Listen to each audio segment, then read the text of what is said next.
నూతనమైన అడ్మిషన్స్ చేసుకొని కాలేజీ పై చదువులకు వెళ్తున్న బిడ్డల కోసం ప్రార్థిస్తుంటున్నాను నాయన.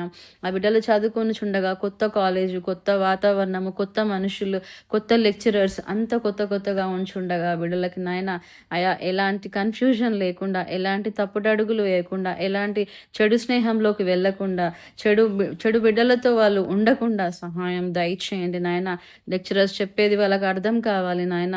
చక్కగా చదువుకొని నాయన నీ యందు భయభక్తులు కలిగి నా తండ్రి, చదువు మీద మాత్రమే నా తండ్రి ఏకాగ్రత పెట్టి ప్రభువా భయభక్తులు కలిగి జీవించుటకు కృపను దయచేయండి నాయన. వాళ్ళ చదువు అంతటిలో నా తండ్రి నీ కృపను ఉంచండి నాయన. నీ కాపుదల భద్రత బిడ్డలతో ఉంచండి నాయన. చక్కగా చదువుకొని మంచి పేరు తల్లిదండ్రులకు తీసుకొచ్చే బిడ్డలుగా వాళ్ళని మార్చమని ప్రార్థిస్తుంటున్నాను. చెడు స్నేహంతో వెళ్ళి నాయన జీవితాలను పాడు చేసుకోకుండా, చదువు నిర్లక్ష్యం చేయకుండా నా తండ్రి బిడ్డలతో మీరు ఉండండి. తగిన జ్ఞానమును, తెలివిని, వివేచనను బిడ్డలకు దయచేయమని ప్రార్థిస్తుంటున్నాను తండ్రి.